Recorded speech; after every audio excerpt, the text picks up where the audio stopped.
Joyantayda so'zlayotgan odam Guangdong nemiz komandasini biz deb so'zladi. Şinjan komandası deb so'zladi Şinjanni. Meni bolam es qipti. Nimda bu Şinjan komandası deydi, Guangdong komandasini biz deydi. Nimda bizga tava emas deb o'zini tavalligining aniqsizligini es qilib qoldi-da. Nurg'un yerlarda odamlarda ashliq kuchlik bir tavallik ehtiyoji bo'ladi. Agar oildimi ota-onalar masalan ikki balangizning ichidagi bir balangizni bakrak voy deb uning tavallik ehtiyojini bakrak qondirib, yana birisiga deyilmagan chaqda u balaning psixikasida cho'qim belgilik masala chiqadi. Shu insonlarning eng asos alayligi tavallik. Shu tavalning ichida muhabbatga, o'zaro muhabbatga erishish ehtiyoji bo'lib hisoblanadi. Undan boshqa biz g'urur davatgan hurmat ehtiyoji. Odamlarning g'ururining kuchli yoki tuvan bo'lishi. Andan eng yuqori darajasi odamlarningki o'zining g'oyasi, arzusini ishga oshirish, bu o'zligini ishga oshirish deymiz. Bu shunday ehtiyoj qatlamlari bo'ladi. Odatda tuvan darajalik ehtiyojingiz ishga oshganda anandagi yuqori darajalik ehtiyoj uchun kurash qila olamiz. Lekin ba'zida hal qilganda, masalan bizningki davozlar misol qilaylik, igiz aşağıda 23 kun turib jinsiy rekordni buzdi deb rekord buzganini e'lon qilishga sabab u odamlarning normal odamdan halqidi. Qachon chiqib ketdi bexatarlik ehtiyojidan gap bosh qilmaydi. Shunaqa odamlardan ayrilib 20 kun turdi dedi. Bularning hammasi normal odamdan halqagan vaqtda uningga jinsiy rekord deb berganimiz shu. Shunashqa ma'vo odamlarniki normalda bundaq bo'lgan bilan yana odamlar ba'zi doira ichida tuvan darajalik ehtiyoj chiqashmisimi, yuqori darajalik ehtiyoj uchun kurash qila oladi. Endi shunga biz miyada baxt tuyg'usini degan vaqtda albatta moddiy jihatdan taraqqiy qilmay, qo'sug'imiz to'ymay, sovuqlik qilib, o'zimizning fiziologik ehtiyoj chiqashmay qolasdak, yuqori darajalik baxtning so'zlashga qil bo'lmaydi. Bu normal, lekin odamlarningki bu fiziologik ehtiyojidan boshqa yana bizlayotgan odamningki yuqori darajalik o'zligini ishga oshirish ehtiyojlari bo'ldi dedik. Endi shunday ahvolda baxt u nasimi yoki tuyg'umi degan vaqtlarimizda baxt tuyg'usi deb o'tirib tadqiq qiladi. Adamlarning xo'shalligi bilan baxtga o'xshamaydi. Baxt tuyg'ular xo'shallikqa o'xshamaydi. Nemishqa? Qayerga o'xshamaydi? Farqlantirib yiqinglar. Xo'shallik tuyg'usi qanday? Baxt tuyg'usi qanday? Sizlar his qilib yiqinglar o'zinglar.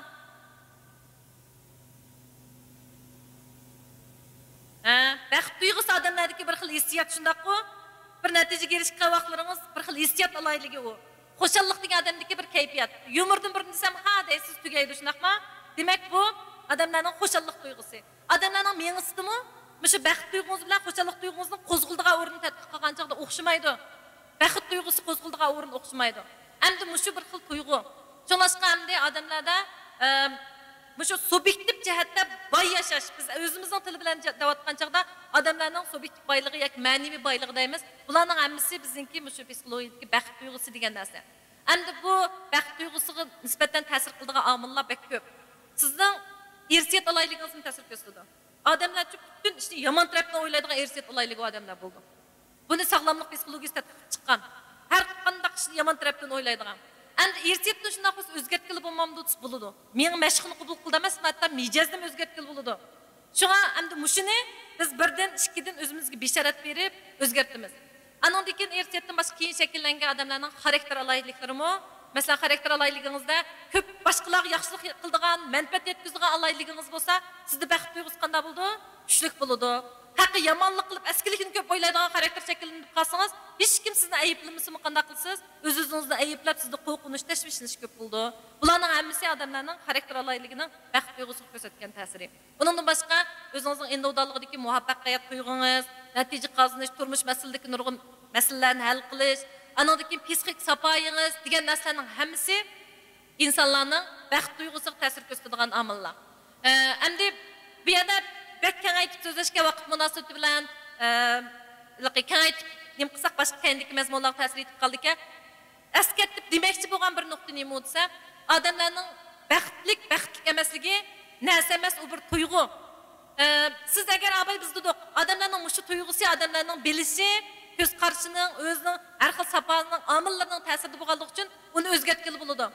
Agar biz garchi bak o'zimiz o'ylagandek nihoyat isil, masalan biz davatgan igiz binolarda yoki ayrim domliq uylarda tura olmasligimiz mumkin. Lekin shu uylarda turgandimmi xo'shal o'talishimiz mumkin. Nurg'un masalalarda shunday.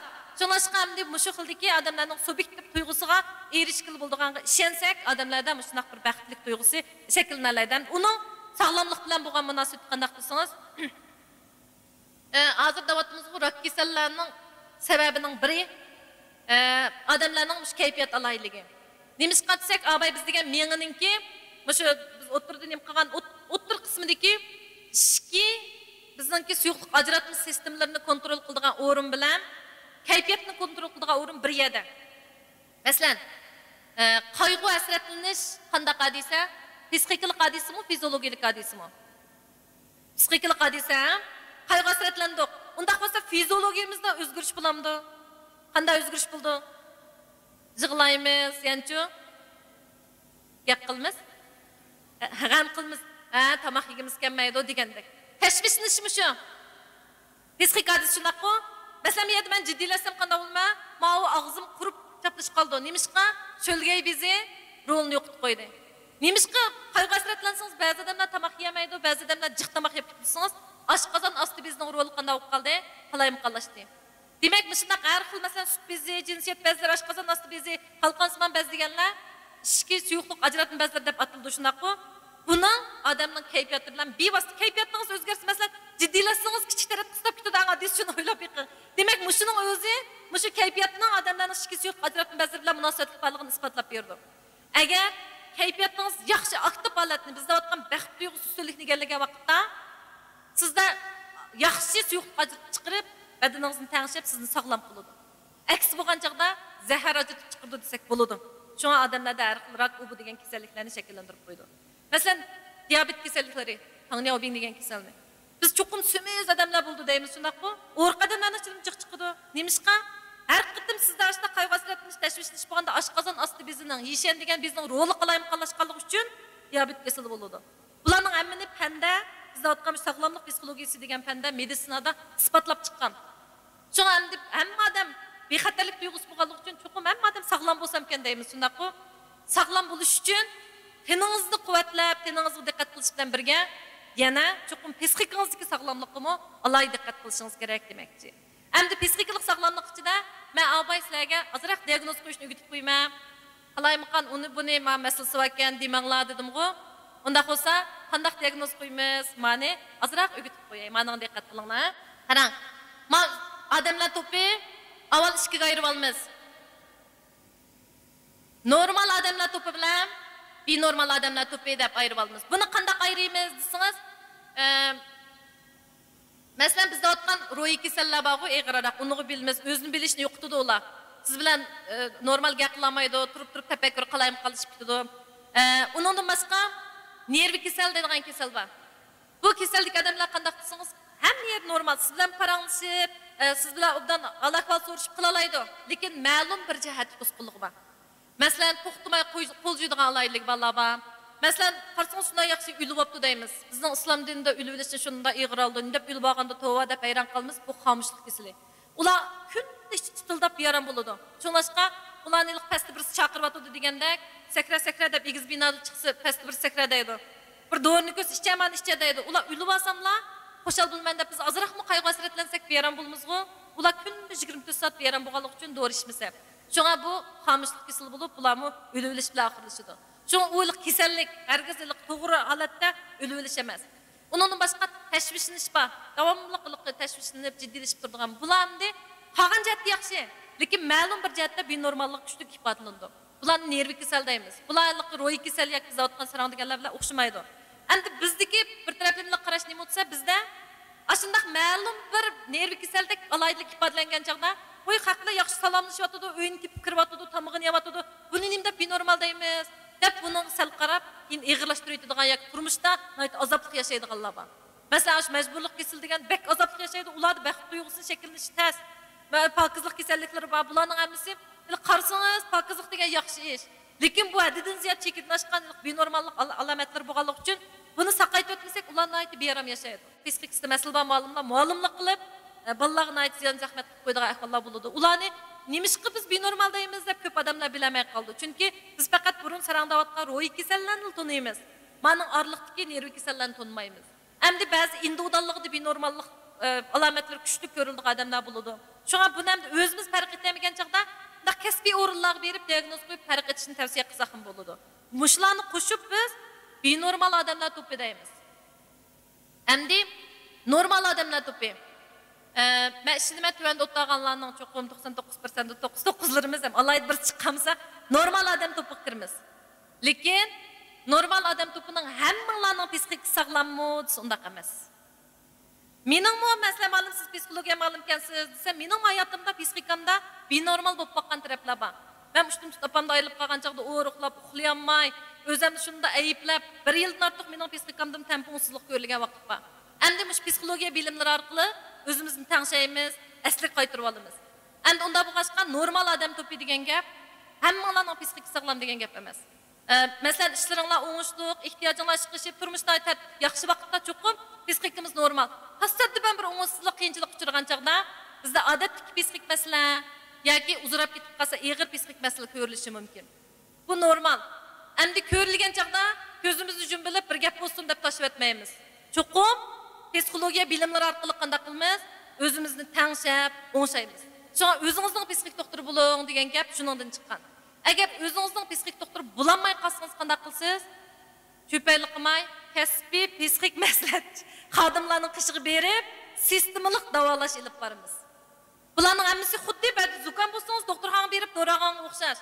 Endi mushunda qilib agar siz bir qitimliq psixiklik jihatdagi binormallikdan sog'lom qutulib olsangiz, ikkinchi qitim qanday bo'lsiz? Chiniqib, bardosh berish kuchingiz ishib ketadi. Masalan, birinchi qitim muhabbatdan ayrilib ketgan vaqtda, ayrilib qolgantinglar, shunda beram bo'lib yig'lab ketgan bo'g'iytinglar. 3-4 qitim kelgan chaqda yig'lag'anlar kelamdi. Voy, ayrilib ketdim deb o'tirsizlar shunaqa. Demak, psixikangiz, bardosh berish kuchingiz ishib qoldi desak bo'ladi. Shuningga ma'u normal odamlar to'pi degan odamning hammasining psixik sog'lom degan gap emas. Psixiklik sog'lomlik bizning yetmoqchi bo'lgan bir nishon, bir holat. Masalan, qanday odamning psixik sog'lom bo'ldi, bundaq deb o'taya, abay dedim-ku, 2 shart, qaysi 2 shart? Ha, yaxshi, nomeringlar 100, yaxshi anlabsizlar. Uyqu bilan diqqat, undan keyin normal kayfiyatimizni muvofiq darajada tanishalaymiz. Zamandan diqqat qilinglar. Normal psixikimizni tanishalaymiz, lekin bir stillab tursin psixikam sog'lom deb o'tirimiz degan gap emas. Unda vaqtni qapulaymiz, deki qapolmasangiz apirib qo'ymiz to'tin doktorxonaga. Shundaqmi? Normal sirtqi qanday g'idiqlik bo'lsa, shuning asosan kayfiyat inkosi bo'ladi, lekin uni darhol qisqa vaqtdan chiqqanda tanishalaymiz, kontrol qila olamiz. Endi o'zimizga ishonimiz, o'zimizni to'liq tushunimiz, taniymiz, o'zimizni yaxshi ko'ramiz. Andan keyin normal turaqliq, individuallik alayliklarimiz bo'ldi. Biz abay degan o'zimizning mijozi, xarakter degan bir kun o'zgarib, tashqi mayl uchiq yo'riq, bir kun o'zgarib, ishki mayl jimji to'p qolsangiz u normal emas. Shunaqo muvofiq tanishaymiz. Demak, muslarning hammasi bizningki psixik sog'lom bo'lgan odamlarning alayligi. Ba'zi holatlar yetmaganda shuning uchun biz tirishimiz. Shunga bu biz davatgan psixiklik sog'lomlikdagi ba'zi holatlar. Endi hozir jamiyatda psixikasi sog'lom odamlarning persenti ko'p emas. Masalan, 20% atrofida. Qolganlarning psixikasi yaqindaq mundaq masalalar ko'rilsa, night normal. Birinchi bo'lib shuni qabul qilishimiz kerak, shunaqmi? Ikkinchi bo'lib harakatlanib uni hal qilishimiz kerak. Hargiz u psixikimizda jarohat bo'lib qolib qolsa, keyin texim ko'klab u psixiklik jihatda og'ir masalalarni shakllantirib qo'ydi. Shunlashqa vaqtida tozalab hal qilib yig'ishimiz kerak. Anadagi uchinchidan o'z-o'zimizni tanishadigan, o'z-o'zimizni davolaydigan shunday bir sapo bo'lish kerak. Agar yetishmagan holatda, qobiliyatimiz yetmagan holatda kasbiy davolashlarni mo chetga qoqmasligimiz kerak. Demak, bu bizningki odamlarning baxt va sog'lomlik to'g'risidagi mazmun. Unda bo'lsa, oxirgi nuqtada bizning shu boshqa sohalardagi ba'zi alayliklarni mo azroq tushuntirib o'tay. Bunun ichidagi men bir necha xatir qonuniyati, ehtiyoj nazariyasi, temperament nazariyasi degandek bir qator nazariyalar bor. Qisqartib azroq so'zlab o'taylik. Masalan, abay men sizga harakatni otamdi, men rasm tinishtirib otamdi desam, harakatni otdi dedingiz, shundaqmi? Masalan, o'xshash uyning tuzilishi o'xshash. Qo'shningizni uyiga kirsangiz, o'y xuddi 90 kvadrat metrdek. O'zingizni uyiga kirsangiz, xuddi 60 kvadrat metrdek ta'sir berdi. Amaliyotda har shikil 80 kvadrat metrlik uy. Nemishqa? Bizilish o'xshamaydi. Andan keyin cho'nglardaylik namoshshamda qizama degan gap bor. Nemishqa? Mushlarning hammasi odamlarning xato sezgi deydigan bir narsa bo'ladi. Masalan, biz uzunsiq kiyim kiyib chiqsak, o'ruq ko'rinib ketamiz, shunaqmi? Andan keyin oq kiyimdan kiyib chiqsak, sevmas ko'rinib ketamiz. Masalan, uylarning bizilishining masalan, nima uchun bizilish san'ati degan san'at bor desak, bularning hammasi bu şu xato sezgidan foydalangan. Agar yaxshi loyihalangan o'ylar bo'lsa, nihoyatda cho'ng erkin ko'rindi shunaqa. Masalan, qizlarning girim qilishi, bularning hammasi xato sezgilar. Endi xato sezgining ham oldini olamiz, ham qanday foydalanamiz. Masalan, uylarimizni bezilish vaqtida cho'qim foydalanamiz. Boshqalarga baho bergan vaqtda cho'qim uningdan oldini olamiz deganga o'xshash. Bularning hammasi idrakdiki, odamlarning tonishidagi ba'zi bir taraflimlik. Masalan, shu sezgining ichidagi, ijtimoiy sezgining ichidagi xato sezgini yemotsangiz biz abay degan, falon yerlik mundaq, falon millat mundaq deganga o'xshash qiliplashib qolgan ba'zi qarashlarning ta'sirimi bizda vatgan xato idrakning ichidagi bir mazmun. İctimai xato idrak deb ataladi. Endi bunda vaqtda ba'zida o'zimizga masalan, men fikrlarga bosam, men bu misol maktabni o'qituvchisi, lekin abtuzlarga yoki detaylarga chiqsam, ular meni xuddi o'g'rirdek qochadi. Qaçqan vaqtda men ularni men o'g'ri emas deb vaqirab kelsam bo'lmaydi shunaqa. Chuqur mening psixik sapoyim yaxshi bo'lishi kerak. Mening chiroyimdan chiqarayotgan uchur men o'g'ri emas, men professor degandek bir uchurni chiqara olsam, ular texi mendan aymanishi mumkin. Men texim qo'rilib men o'g'ri deb ketdi deb beram bo'lsam, bu chuqur o'g'ri ekan deb to'g'ri chiqarib o'tishi mumkin shunaqa. Demak, biz boshqalarni o'zgartirmagan ahvolda ba'zi ijtimoiy xato idrakda o'zimizning bardoshlik berish sapasini o'stirish orqali ham o'zimizni o'zgartirish bir yo'l shunaqa. Psixiklik nuqtadan aytgan chaqda, ijtimoiy nuqtadan emas, psixiklik nuqtadan aytgan chaqda o'zimizning bardoshlik berish kuchini oshirish orqali ba'zi xato idraklarning oldini olib bo'ladi. Bu bir mazmun. Endi o'rganish psixologiyasi to'g'risida mazroq qistirib qo'yay. Masalan, muarif psixologiyasi ichida nurg'un tadqiqot, nurg'un natijalar bor. Buning ichida bir mazmun Ebbinghausning unutish qonuniyati degan bir qonuniyat. Muşun azraq talab aldık. Demek hem de muşu bizden uygunish psixologiyamizda nurg'un psixologiyaning turmushda ishlatilishi bor. Buning ichidagi bir asos mazmun olsak, masalan, siz til o'rganyapsiz. Hozir sinfda muallim darsni so'zlab bir sizga so'zlikni tushuntirdi. Endi muşu so'zlikni o'rganib bo'lgandan keyin kitobni yopib qo'yib, kechda yoki bo'lmasa atlikka muallim yana dars so'zlaydi vaqtida kitobni ichib, ma so'zlikni bir aslaytaysiz, butunlay unutib qolganingizni his qilasiz. Endi ashuni yana qaytadan bularning harflarini bir yerga yig'ib ekib o'rganishingiz to'g'ri keladi. Buning uchun siz o'rganish vaqtingizni qanday qilgan bo'lsangiz, sirab qilgan bo'lsiz. Şu an muşu nuqtani Ebbinghaus nurg'un mushundaq psixiklik tadqiqot orqali qanday qilgan? Mana dastlabki vaqtda unutish shundoq tez bo'ldi, qarang. Mishatni tortib 50% narsa 50%dan ortiq narsa unutilib ketadi. Unda boshqa buningga taqobil turish uchun biz qanday qilamiz? Shu dars vaqtining o'zida ma'lum shu so'zni so'zlab bo'lgan vaqt qanday qilma? Qallamga ashatik refleks o'rinlangan zaman qayta takrar qilish orqali uni o'rnataman. Anandagi asnosda keyingi unutish qarang. Kechda bir ko'rib qo'ydim, ertasi darsda ham bir ko'rib qo'ydim. Shuning bilan bu so'zlik mening mangulik xotiramga aylandi. Shuning bilan men vaqt isrof qilmayman. Iliq oraliqdagi bir muncha vaqtni isrof qilmayman. Shuningdek, odamlarning xotir qonuniyati bo'yicha vaqtida o'rganish, vaqtida takrorlash bek muhim. Agar siz o'qituvchi bo'lsangizmi, dars vaqtining o'zida bolalarga bir mazmunni qaytib bulib, bola xotir qoldiradigan mazmunni qaytilab bolalarni takror qilib ashini bildirib etsangiz, ko'p %, 50% unutishning qanday oldini olib bo'ladi. Shuningdek, psixologiya fani, ya'ni bizningki muarif o'rganish qatorliq jihatlardami o'zining aytib muhim rolni ko'rsatadi. Bayağı biz o'zini chiqarish ehtiyojlarini so'zildik. Anandagi miyada temperament nazariyasini ozroq qistirib qo'yay. Bizning milliy tibobatning bog'i mizoj deymiz. Ismi o'xshaydi. Masalan, uni avval cho'ng jihatdan tashqi mayil, ichki mayil deb ayirib o'tamiz. Bizda vatgan mijoz shu. Endi yana bizda vatgan tashqi mayilning ichida separativ bilan ko'p qonliqlar deb ayiramiz. Ichki mayilning ichida savdo bilan balg'amlar deb ayiramiz. Endi milliy tibobatdagi bizning mizoj tipi bilan psixologiyadagi temperament nazariyasining nima farqi bor desangiz, ma temperament nazariyasini dastlabda o'tirib qo'ygan vaqtda Hippokrat degan kishi uni badandagi suyuqlik bilan munosabatlik deb qaraydi. Masalan, balg'am ko'p bo'lsa, balg'am tipi, qon ko'p bo'lsa, ko'p qonliq tipi deb suyuqlik bilan munosabatlik deb qaragan. Keyin abayman ko'rsatib qo'ydim qo'y, ishning tajribasini ishlab bergan Paulo degan kishi tadqiq qilish orqali buning amaliyotda badandagi suyuqlik bilan emas, ma nevronlar bor odam badandagi nevronlar bilan munosabatlik ekanligini isbotlab chiqqan. Masalan, bir kichik misol olay. Bir pasha sizni chaqsa, mush chaqqan pashini avval markaz kirgichi nevronlar qanday qildi? Xabar qilib, pash chaqdi deydi. Cho'ng miyaning sizga buyruq qildi, o'ttirib etgin deb. Anandagi o'ttirib etsin deb ma nevronlar chiqqandan keyin biz qanday qilamiz? O'ttiramiz. Muşu jarayan 4 xil temperament tipining o'xshamaydi deydi.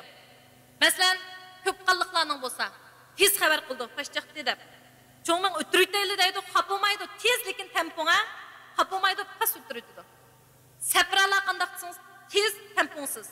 Voy o'tirayotmamsan deb xapolaydi, cho'ngma pashini ochiq kelib bunda o'tirdi. Sapralarning tez lekin temponsiz bo'ldi. Masalan, 2 mayl balg'amlarning asta tempon bo'ladi. Mau pashchaqdi deb xabar qilib cho'ngmingning jig'ini ochadi. Paşı paydalıqmı, ziyonliqmı? Kelinglar deb hammadamga deb aldirmay o'ylanib, bu ziyonliq o'tiringlar deydi, shun buni topolmaydi. O'tiraydi. Astaroq bo'ldi. Necha sekundning oralig'ida mau tez vaqt hamdi buni sal fondajinglarlik cho'nglatib so'zlayapmiz. Masalan, hamdi ojiz deb deymiz. Savdo tipi degan ojiz deb. Bu men xabar qilgandan keyin bearam bo'ldi. Pash haqim chaqmay, nim deb men chaqqandi deb. Şundaq bearam bo'lib o'tirdi. Bu ojiz tip bo'ladi. Shunga bu temperament bizda aytgan psixologiyaning ichidagi temperament nazariyasining haqiqat yaxshi yomon yo'q tipning. Tug'ma, masalan, bu vaqtlar tug'ilgan chaqda, u deb yig'lab harakat qilib tug'ilgan bu vaqtni tashqi mayil desangiz, xatolashmaysiz. Deb yig'lab qo'yib uxlab qolgan bu vaqtni ishki mayil desangiz, xatolashmaysiz. Bu ersiyatdan bo'ladi. Shunlashqa oilada ko'p to'qinish, dadasi bilan bolasi har ikki separatipi. Liq tashqi mayil, qo'polroq tarang turang ochiq yomon, oshg'uzlik keladi, bir damda ketadi. Endi bunda bo'lgan chaqda shu chiqishamaydigan ahvollar bo'ladi. Masalan, ba'zi oildalikqa tek tayoq urdigan erlarning ichida separatib ko'proq chiqadi. Ba'zi ayollar uni tushunmay, ura, nochusang ura deb qo'zg'atganki, men nochi deb baqlaqchib uruydi, shuni bilanlar ma oilda ziddiyat shakllanadi. Ma mijoz tipining yaxshi yomon yo'q bo'lg'ashqa mayli biz yataqda bo'lsin, ijtimoiy munosabat xizmat bo'lsin, masalan, men o'quvchi sınıfta bo'lsin bir o'quvchi separatlikligini bayqasam, herkes ballarning oldini ular tang turmayman. Mo'lim, men gaqimidim desa, xapomasan gaqimdan deb qo'yib, tanafus chiqsam, aqidin o'quvchimiz chiqib, "Abay, aldirang'uliq qo'yibman" deydi. Bularning abay degandek nevron bog'lanishi tamponsiz bo'lg'ashqa g'aj-g'uj keladi, birdamda ketadi. Endi ba'zi masalan ko'p qanliq tipidagilar degan qiziqish yo'tkilib turadigan sal ujmi ko'ngilroq keldi bular, chiqnasini yaxshi ko'rdi. Anadagi qiziqqa chaqchaqcharoq keladi.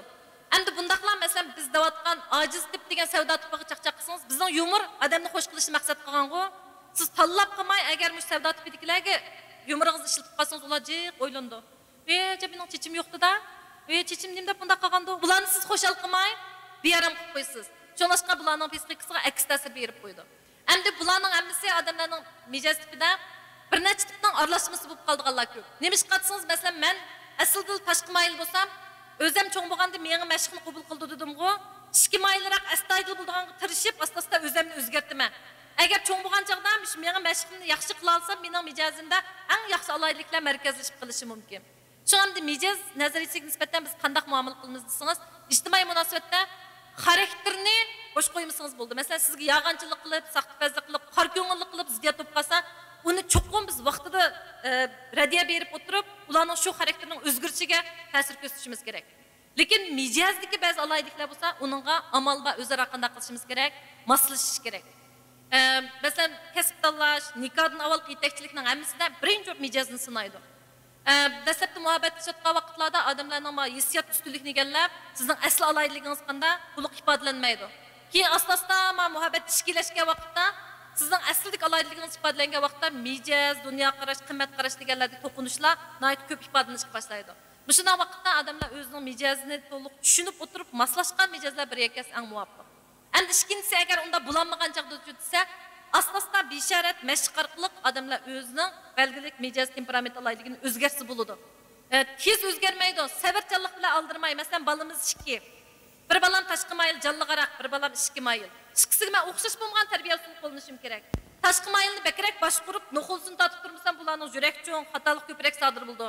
Inchik emas, astoydil emas.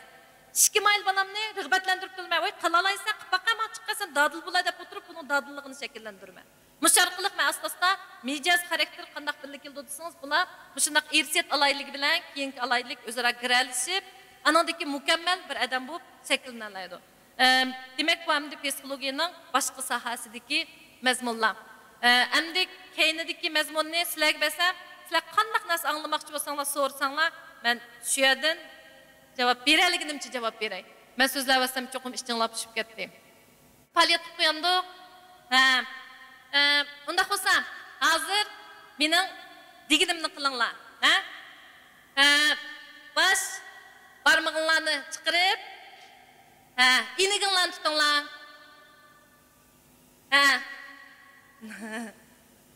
Qaranglar, bir-biringlar qaranglar. Qarab yiqinglar. Odatda odamlar bir-biriga ta'sir ko'rsatgan vaqtda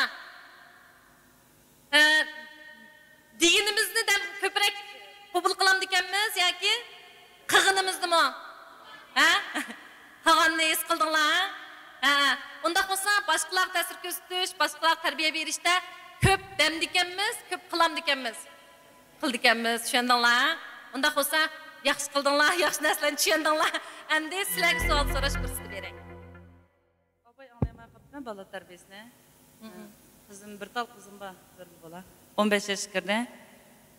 Xuşallık kapılıqını anca ifadalep ketmeydi o. Xuşal olup geçsimi azırak kulüp koydu. Hareketi de ifadalemeydi o. Kapılıqını bir cımgırlı olup kaldı. Onun için hiç terbiyelen kıldım. Hem de arkanda gepsiz olsa, vaqtida işçinizdikini çıkarıp bana deyin, ben yardım kılay deyip. Şunu fakat özgertemedim. O yüzden kına kısam buladın. Rahmet, yaxshi savol so'radingiz. Unda bo'lsa, endi psixologiya nimani bilib oldi desak, mushtaq tasvirlab bergan narsalardan balasining qanday alayligi borligini bilib olaydi. Sizlar diagnoz qo'yib qo'yinglar, balasining qanday alayligini his qildinglarni ayt yaxshi. Ishqimay alayligini his qildik. Ishqimaylarning har bir balaning o'ziga xos alayligi bor. Nurg'un ota-onalar balani dadil qilib, jiqqa qildigan, jiq o'zini ifodalaydigan qilsak, kelgusida muvaffaqiyat qozonoladi deb o'ylaydi. Meningcha to'g'ri emas. Jamiyatda inchiklik talab qildigan, aslında özünü tutuğun iğir bir talep kılıdığın kesiplerimiz. Doktorluk, mesela kasırlık, sestralık, nurgun kesipler var. İnçike estaydı salmak bulsanız muvaffaqiyat kazanırsınız. Bazı kesipler var, dağdıl taşkımaylı bulsanız muvaffaqiyat kazanırsınız. Mesela mal satqıcı bulsanız çıkım, sel yüz kılırak, çıkırak yakınısınız bulmaydı. Şu an aval atanlar özümüzden farzandlarimizga baho berganda ish bolam jiq gap qilmaydi, jiq o'zini ifodalamaydi. Undaq bo'lsa keyin qanday qiladi? Bu to'g'ri emas. Chuqur ashlarning o'zining alayligini qabul qilamiz. Undaq bo'lsa, qanday qilib fikrlashdigan qilamiz desak, bolam ko'nglingizdagi gap bo'lsa menga deng desangiz, deydigan bolalar bek oz. Bu bizning psixikalik maslahatdagi bir taktika. Biz boshqalarning ko'nglidagi gapni degan vaqtda, masalan, men qizning ahvolini bilmoqchi bo'lsam, siz yo'lishingizda so'qish qilibsiz-da, ajrashmoqchimi nima desam, deb ketdi shundaqmi? Tugidi. Onunda men bu qizga o'zgartib yaqindan yaqin oilada bir ishlar bo'ldimi, qanday kayfiyatingiz yaxshi emas-ku desam, bu qiz ham so'zlab ketdi, bo'ldi, bunda bo'ldi deb abay degan gapni qanday qildi? So'zlab berdi. Shunlashgan balaga balam ko'nglingiz har qanday gapni degan gapning o'rniga va bugun bundaq bo'ldimi, qanday bo'lam, mashinangiz bundaqmi degan gapdan boshlasangiz, gapni ichib bersangiz, avval ha yo'q deb gap qiladi. Anandagi asta-asta sizlar o'rtoqlashgandan keyin, anandagi keyin so'zlaydi. Endi o'rtoqlashgandak masalan buyruq shaklda dastlabda bolalar, masalan nisbatan cho'ngroqlarda bir gap so'rsangiz, apa bugun kichik qolib ekanman degan vaqtimizda, deb jo'znur, deb kechikdingiz, chiqmasangiz mana bunda qilsangiz mana deb baholagan kinlar. Ikkinchi qitim bolalar siz bilan fikrlashni xohlamaydi. Nima uchun do'stlar bilan gap qilsa oladi? Ular baravar bir-birini tushunadi. Nima uchun psixik maslahatchi xodimlarga gapini deb berdi? Ular aslar bilan o'xshash hissiyotda bo'la oladi. Shunlashgan bu prinsiplar bek muhim. Siz o'tirib gap qilgan chog'da naq vaqtida baho bersangizmi, u tarbiya qiymati bo'lmaydi. Uningga deb ishimizni anglab beramiz. To'g'ri demasakmi, xato demaymiz. Baravar bo'lamiz, ularni tushunamiz. Anandan keyin bolalar asta-asta bizga ko'ngildagi gapni deb beradigan bo'ldi. Shunga usulingizga diqqat qilsangiz, menimcha, balansiz yo'qim yaxshi natija qozona oladi. Rahmat. Endi men o'ylayman, endi psixik masalaning shakllanishida ota-onalarning tarbiya usulimi bek muhim ekan. Ularning bir balasi bor. Endi o'quvchimiz doim degidek uyda jidal mojaro ko'p bo'ldi, arayol o'tirsiz-chi. Lekin ular ajrashib ketmaydi. Chunki ajrashib ketsa, bolaning keyingi o'sib yetishining ziyon uchirishini o'ylaydi-da. Bu ajrashish masalasiga nisbatan siz qanday qaraysiz? Bir ota-onaning ajrashib ketishi bir bolaning psixik masalasini tugitadigan masalami? Alloh rahmat. Başqa bir cümle gapga diqqat qilinglarki, masalan, o'zining tarbiyalangan oilasining muhitini ko'chirib kelgan bo'lishi mumkin deb. Boy harakatni qildik-ku. Masalan, biz hozir jamiyatda nurg'un jiq tashviqot olib beryapmiz. Lekin bu oilalarning tarbiyalash shakliga nisbatan ta'siri bor, ko'p emas. En köp ta'sir nereden buldunuz? Mesela ben ailede mındaq terbiye astıda çoğun buldum. Mening yo'ldoshim yana bir xil tarbiya ostida cho'ng bo'ldi. Ikkalan bir uyga kirgandan keyin mush ikki xil tarbiyani to'qinishi bo'lib oxir kelgan chog'da mening oilamda yana bir xil yangi madaniyat muhitidagi bir tarbiyalash shakli shakllanadi. Shu asos jihatdan hammasi nimadan kelyapti desangiz, shaklsiz shu madaniyatning bizga ko'rsatgan ta'siridan qilyapti. Buning ichidagi biz davatgan nazariya, gaplar yana oila tarbiyasiga nisbatan ta'siri cho'ng emas. Shunga agar mening oilamda men diqqat qilib, mening burungi oilamdagi oila tarbiyasidagi kamchiliklarni shallab etib, suzib etib, ortiqchiligini akirdim. Mening yo'ldoshim ortiqchiligini akirdi. Agar men mushu oila tarbiyasiga nisbatan bir yangilik yarata olsam, bu farzandimning keyingi oila tarbiyasiga nisbatan nihoyatda cho'ng ta'sir bo'ladi. Endi bu ta'sirlarning qancha % qandaqligini psixologiyada nihoyat ilmiy tajribalar bilan isbotlab bergan. Çoğunlaşqa endi her bireyler özümüzün ailesideki bazı aile terbiyesini qanchalik o'zgartsak, kelgusidagi farzandlarimizning ailesiga nisbatan bu farzandimizning o'ziga emas, ailesiga nisbatan bu nihoyat cho'ng ta'sir ko'rsatmaymiz. Endi hozirgi oilalarda ajrash nisbati bizning masalan cho'ng shaharlarda te'xtivam. Tuvallarga borsangiz, masalan, xotellarga borsangiz bir qitim bilan ayollar birlashmasi bilan bir tekshirishga borsak, bir ayol 8 qitim to'y qilib ajrashib bo'libdi. Yani davamlı haqlar aldı diken, yani ajrashiverdi diken, şunun bilan bu fulandaki bizning mutaxassislar chaqchaq qildi deb bizning Urumchining ayollar beka yashapdiq bir er bilan. Ma ayollar 8 qitim to'y qilib ular degan qancha qitim 8 qitim deb degan shunda xo'shalik qitim soni qancha ko'p bo'lgan siri shunchalik obro'ydek o'ylaydi ekanda ular. Ham shu buningga biz oddiylar oila masalasi mundaq andaq deb qaror qilish menimcha bek oddiy taklif bo'lib hisoblandi. Ajrashishda belgilik darajada ahamiyatli bo'lishi mumkin. Öy tutuşda belgilik ehmiyeti buluşu mümkün. Lekin bir yerde en mühim ta'kidlaydigan narsa nima desangiz, mas'uliyat. Albatta bizniki to'y nikahlangan chog'da men hech qanday odamga ajrashman deb to'y qilmaydi. To'y qilgandan keyin amal bo'lsam shu farzandimni yaxshi tarbiyalayman deb o'ylaydi. Lekin chidab ketgan odamlar, hiliqi bir kitobni ismini unutib qolibman. 60 necha yil shu hiliqi nima Zo'nshu qo'yindaymiz olmas to'y bo'lgan bir ayol bir kitob yozibdi-ku. Tercüm nimelerden bak, kitap halladım bak. Biz çıkan şu adam kol koygan çağda, biz muş 60 neç yıllık ömrümüzde 999 kıtım birbirimizi ötürü etmekçi olup, 999 kıtım birbirimizi yalmı etmekçi olup, ahir muş günkü kelgen depti. Ular özünün şu hayatındaki bəxtlik durmuşunu ifadelep yazan kitabının aldığa, özünün turmuşudan qanchalik günlerinin kelgenini tasvirlep anandikin yazgan. Şuna hiç qandaq şundaq mükemmel, güzel degen ayıldım, mening ziddiyetsiz, to'qinishsiz bo'lmaydi. Şuna her bir yaşlarning meningcha to'ydan avval cho'qim o'ylashib nikohlanish, nikohlangandan keyin azroq meningcha birdan-bir nikohdan kelib farzandlik bo'lishning meningcha bek oldirang'uliq deb qarayman. Azroq o'ylashib bilib, tayyorlik kutgan chog'da anandan keyin farzandlik bo'lish, farzandlik bo'lgandan keyin agar ziddiyat to'qinish bo'lsa, uni ajrashish bilan emas, muvofiq darajada hal qilish, qanday qilib ziddiyat to'qinishni hal qilman deydigan bir xil tayyorlik bo'lish kerak. Aşı to'qinishni hal qilib olsangiz, bag'ansir bu oilangiz mukammal bo'ladi. Buningdan masalan hal qilmay ajrashib ketib, yana birisi bilan hal qilman desangiz, uning ma'lumaydi. Shuning bilan 7-8 qitim bo'lib ketishning sababi shu. Bu jihatga nisbatan biz bir xil to'g'ri qarash shakllantirishimiz kerak. Menimcha hozirgi yo'lni shundaqmikin deb qarayman. Rahmat. Ko'p chog'larda sizlar deb baran qilmayman. Siz sen deb sog'indik kelar qapolaydi. Lekin sen sizga odatlantirgulikmi yoki sizlar degan fikr chiqdingizmi? Shu ikki mazmun. Qancha gap ketmasam tushundim. Masalan, Turpanning oilasi cho'ng bo'lgan bolani, "Hey, po'qvash" deb tilab qo'ymisangiz, dadam meni yaxshi ko'rmaydi deydi. Shunaqa. Sizlarning malda sili deydigan gap hurmat bo'lsa, sili desangiz to'g'ri. Lekin endi bizning Urumchida men uni ham sili o'zlab deb kelsa meni jiroq ko'rdi deydi. Her bir sözünün ailede işiltilishi yo'q. Mesela biz balını urmaymiz deymiz. Mesela bazı gaplar bizning oyda bana çoşqa degan gapim, mesela balamni akilatgan gapim bo'lib qolsa, yana bir ailede o çoşqa deb, "O, men çoşqa o'xtildi" deb nayt ig'ir gap bo'ladi. Shunga biz har bir masalani madaniyat muhitini taklif qilamiz degan gap shu. Agar sizlarning yurtingizda ashuni sili degan gapni balıq nisbatan ailede ko'p ishiltilgan, mesela Qashqar sili degan gap ko'proq ishiltildi-ku, qo'milladimi? Bo'lib qolsa shuni ishlasangiz bo'ldi. Uning ayliqi ma to'g'ri ma xato degan gap yo'q. Mesela Urumchida siz degan ishiltimiz.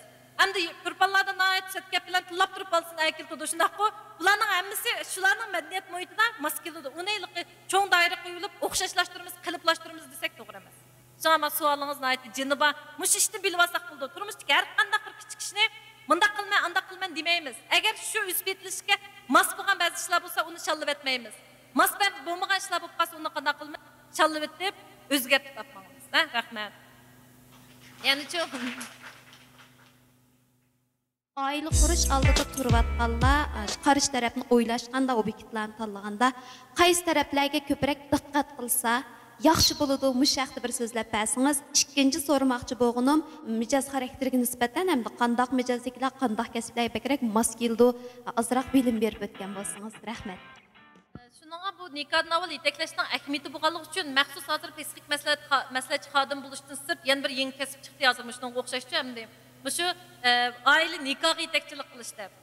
Undan boshqa farzand tarbiyasiga yetakchilik qilish, shunday kasblar bo'lgan tarmoqlar inchikilishyotdi. Demak, shu nikohdan avval ba'zi masalalarni o'ylashib, sal aqllanlik bilan nikoh qilgan chaqda buning ahamiyati bo'lganligini ifodalab beryotdi. Qancha kichik to'y qilgan sari shuncha odam hissiyotni asos qilib turib to'y qildi. Aldirashli to'y qilman deb qildi. Cho'ng'gan sir qanday qildi? Qiz kelmaydi, qo'y aldirmay qilay deb bekchiq omillarni o'ylaydi. Shunga shu taraqqiyot yo'nalishidan qaragan chaqda odamlarning nikoh ta'sir ko'rsatgan omillar eng oldidagisi biz davatgan ikki tarafning hissiyot asosi. Shundaqmi? Endi undan boshqa bizningki qiziqish, dunyo qarash, mijoz xarakter degandek subyektiv omillar. Andan keyin hozir yana muhim rol o'ynayotgan mashinasi bormi, uyi bormi deganga o'xshash obyektiv moddiy omillar. Yana birisi bizning coğrafiyalik omil. Masalan, qaysi rayonda nada shiqinlarning o'rni bir yerda, masalan, maqsad baytni ayrilib turish dedi. Nikohdan ayrilib turish yaxshi emas u. Mayli islom dinida bo'lsin, mayli bizningki fiqhiylik nimada bo'lsin, odat turmush tajribalarida bo'lsin, ayrilib tursa bir-birining qadriga yetildi degan gap bu. Ayolga nisbatan balki biroz gap bo'lishi mumkin, erga nisbatan yog'an gap bu. Shuningga, shu coğrafiyalik o'rnini o'ylashish intayin muhim mazmun. Mushlarning hammasi nikohdan oldin o'ylashilgan mazmun. Lekin Puluqsiz o'tir maktabdagi yotchini salog'i bo'lgan qiziqish eng sap bo'ladi. Haqiqatli shu odamlarning o'tirsidagi bir qiziqish hissiyotlar. Undan keyinsi asosdan mang'asir uning ichiga obyektiv, subyektiv omillar qo'shilib, bag'ansir murakkablashib, cho'ng'gan siri siz to'y qilib bo'g'icha bu masalalar qanday ketadi? Nayt murakkab bo'lib ketadi. Ba'zi ishda qaror qiladigan odamlar darhol uyiga, mashinasiga yoki oltiga xizmatga qarab boshqa narsa o'ylashmay to'y qiladiganlar bo'ldi. Bek aldırmay o'ylashilganlar, mer bo'lmaydi, ayir bo'lmaydi, voy munda bularmi deb ishini o'tkazadiganlar bo'ladi. Bularning hammasi hozirgi bizning jamiyatimizda bor bo'lib turgan masalalar. Endi buning nisbatan men abay degandek qancha yetakchilik qilsaqmi, yoshirun ong yana qaror qilg'izadi odamni. Shunlashqa buning ichidagi mazmunga shu boshdan masalan oddiy misol qilay, bir qizni aytib baldurlar, bir 20 yosh kirmay to'y qilibdi. Nikos mag'lub bo'lib, menda masala so'rag'il keldi. Bu nimda bunda aldırış qilib mening dadam apamga shunchalik vayda etib, bütün ehtiyojidan chiqatdi. Nikoh degan mushtaq go'zal bo'lgan o'xshaydi debla, chiqsil tegib o'tibdiman dedi. Yana bir qiz 30 yosh kiribdi, texchi qanday qilma to'y qilamadim, faqat qizim kelmayapti deb kelib masala so'rag'am. Uzoq o'tmaylar. Endi nimishqi bundaq yoshga chiqdinsam, dadam apamni bak qiynab aytgandi, bak urdi, bak mushtaq bo'lsa bo'ldi, tegmayman deb aytgan, o'zgartamadim deydi. Demek qılaydısını şu kararını kılamadıdı. Şunlaşqa adamlarning shunday üspetliş jarayonidagi shunday bir narsari adamlarning obyekt tanlashga nisbatan cho'qim ta'sir ko'rsatadigan omillar. Uni bir ikki qiz gap bilan men hozir sizga meri qarang, ayri qarang deb 4 nuqtani depirib yanchig'ini solib qo'ysammi, siz qaror qilgan vaqtida mening gapimni ya anglaysiz ya anglamaysiz shundaqmi? Endi hamma odam o'ziniki shu nikoh masalasiga nisbatan qanday qaror qilish to'g'risida dastlabdan boshlab ko'proq o'ylanish Bulupmu şu biz davatkan yoşurun angacha köprek ta'sir ko'rsatish kerak. Anondaki hissiyotni asos qilib turib, qolgan omillarni qo'shim chiqib turib tanlasangiz, meningcha muvaffaqiyat qozonish yuqoriroq bo'lishi mumkin. Endi buning ichida masalan eng oddiy misol olaylik, qimmat qarshi degan nihoyatda bir cho'ng temada qaraymiz. Televizorda masalan bir qisqaroq yopkadan birniki bir qiz chiqsa, yo'ldoshingiz voy bu eski qiz ola bu. Bu qizning amusuldi deb bir kinoni baholadi. Siz qo'pab, qisqa yopkasini bo'pti. O eski emas, kim eski deydi dediniz. Şu şıkkınlarının bir qisqa yopka kiygan qimmat qarshiganda o'xshamaydi. Balki bu ziddiyat bo'lib oxirida cho'ng'ishib ketishi mumkin. Har bir omil